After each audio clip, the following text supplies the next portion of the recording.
This video is a continuation of a tutorial video that I had shared a few days ago on how I created a measurement tracker for fitness coaching clients in a step-by-step process that has been implemented from a real-life case study. There we implemented a database with each individual's program enrollment along with their body measurements, where the measurements get grouped by each enrollment for the coach to take an evaluation on their fitness progress.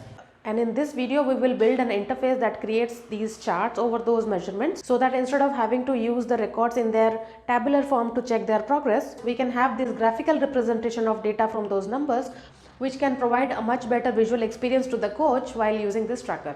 To give you a quick recap of what we built in our previous video, what we have here is a database with enrollment table and another table that captures corresponding body measurements, where each of these clients will receive a personalized pre-filled URL using which they submit their data. Each of those submitted entries will get linked to their respective enrollments with the help of automation that triggers on the form submission using the pre-filled form data submitted along with it. Please watch the linked video to learn that process in detail. In this video, we will learn to build a chart where we can pick an enrollment where we want to observe how body weights over the period of our program are changing. You can actually use any other metrics other than weights like chest measurement, waist measurement as well, because we record those data as well for each of these enrollments, but for the simplicity's sake, let's stick to only weights. In addition to charts, we have these important details on the right as well, like how many entries have been submitted by the enrollee and what was their starting weight and what's the latest captured weight. Then finally at the bottom we added the tabular data from their measurements as well in case we need the raw data view for any other need that we may have. So that's what we have here. Let's go ahead and build it. When you click on this interface tab over here, you'll be able to see a page where there can be multiple interfaces that you may need for your Airtable database, and each of these interfaces can have multiple pages under them. When you open an interface, all of those pages are going to be shown on top of this layout for easy navigation between them. Since we are starting from scratch, let's start with blank space. I'll create a new interface and name it Demo Client Progress Reports. Here I'll get an option to choose from some of the predefined layouts, but I'll start with a blank canvas. Inside a blank canvas, you will also see these elements that you can place on these blank canvas. Each of them will have their own way of configuring by linking them to the Airtable base underlying. But what we need here is a way to pick any of our enrollments so that all of the related measurement records linked to that enrollment can be used to display on a chart that I'll just put below this record picker. I'll configure this picker on the right hand side over here. Using the filter, I can set some additional conditions also, if that makes sense. Like I can also filter the record that have an active status instead of giving me the list of all the previous even completed clients whose data I would most likely not want to see in normal scenario. So I think it's better if we have that filter on the page itself that can be modified by the viewer, and they can bring in more than what's set by default. You'll notice once you have a record selection element on the canvas, you'll also get to set the individual fields related to any record that gets picked from this picker to be placed on the canvas, which would show the field value dynamically on the interface page, but we don't need any of those at the moment. I will go back to the All Elements tab and pick a filter, which I will connect to this record picker. This will give us the ability to update our filter on this record picker from the interface itself rather than having it fixed to the record picker. You will be able to see how it works in a while. Remember that this filter needs to be sourcing from the same table as this record picker for it to be able to connect to the record picker. I can also choose to edit the element label, or I can just toggle it off if I don't want it. For the filter, I'll choose a default condition that gets displayed at the time of first rendering of this page, which of course can be modified by the viewer at the time of viewing. Next, I'll go back to all elements again and bring in a chart element, drop it on the canvas and readjust the size as per my liking. This would automatically pick the record picker if it's already present on this canvas, and the field that gets selected to a linked field, which in this case is our body measurements set in 1-to-many ratio with this enrollment table. Again, here also you can add more conditions to this chart, but we don't need that. I will come down over here and adjust the configuration for x-axis and y-axis. Let's also change the chart type to line chart because it's a continuous progress that we are measuring in terms of somebody's body weight. On the x-axis, I want the field selection to be date measurement, and the bucket, that is grouping of x-axis data into day. You can also choose one of these other types if the number of records happen to be coming from a bigger timeline as compared to days.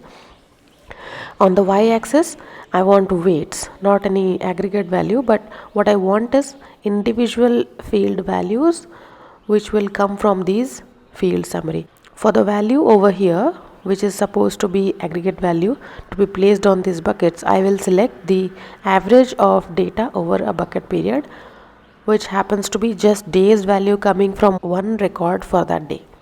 Basically, if I had selected this bucket to, let's say, a month, then this aggregate value would take the average of all the weights entering during that month's period. Using this toggle button, I can make it to show the chart from 0 value. For our case, it helps us better to see just the progress over a period of time and not really how far it is from 0. So I'll toggle it off. Now that gives a much better picture of how this client started from a weight of 60, then it went up to 62 kilo at some point of time, and then finally went down all the way up to 59 kilos as the latest record. So we got the record picker and added an external filter on top of that picker on this canvas and used a chart that displays the body weights recording for each of these enrollments.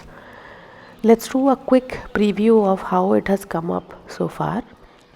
I can also modify this filter to bring in or out enrollments that I want. Let's add not started status, and that shows up another element which hasn't entered any measurement yet. If I wanted to see a specific old records client, then I can do that as well. I hope you get the idea. If you're getting value so far, be sure to hit the like button so I know I'm being helpful. Now additionally, how about adding some important info that would give us some other insight. Let's see if we can add how many times a person has submitted their measurements in this chart. We can of course count them because the grouping has been done by each day, but if we were displaying the charts by months or quarters, then we won't be able to tell the count from the graph itself. So for that, I can actually add a number element which also has a source of data connected. In our case, that happens to be that same record picker, and then just do a count on the connected records. I can also update the label to tell me what it is really about. Next, now how about having a number that displays at what weight a person started their program and what's the latest weight recorded.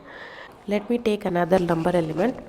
Source must be again the same picker, but from the field summary, I won't really have an option to pick anything related earliest and latest record data.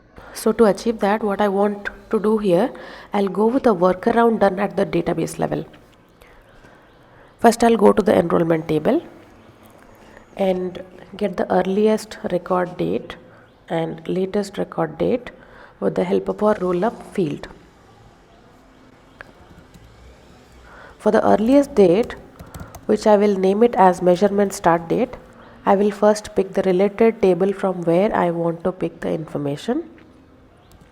then the field, that is date of measurement, and get the minimum value of all related measurement dates, which would give me the earliest record date. That would be our starting point. Similarly, I will also get the measurement latest date, which would be just the maximum of the same related dates.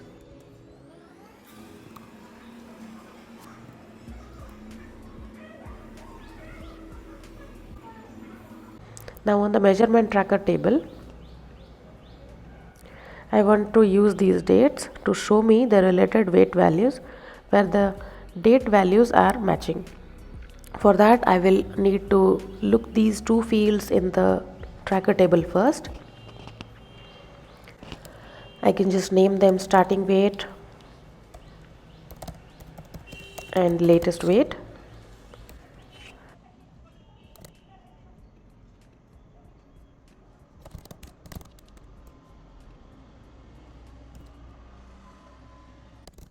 This would be a formula field because I want to see the related weights in this field only if the measurement date is matching the start date or the latest date.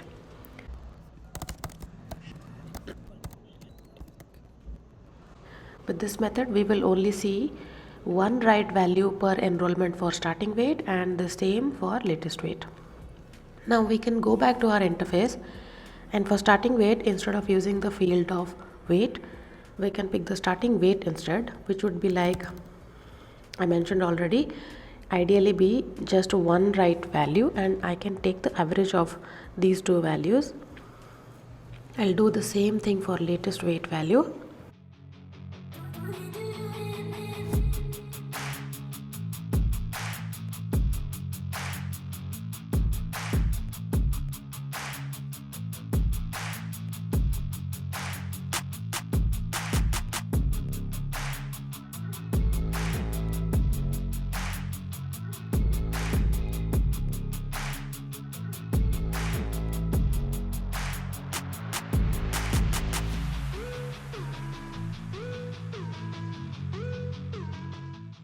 Those were some of the use cases that I had built for my client's interface. And if you're looking for help to create your own workspaces and workflows like these, then you can feel free to reach out to me using the link in the description, and we can chat over a free consultation call and discuss your requirements real quick. I'm also planning to create another video on how to integrate Slack communication into these Airtable workspaces to receive important events notification into the Slack channel, which can link back to these interface pages for quick access from Slack itself, and even mention specific channel owners in the Slack message itself for the events related to them, and so much more.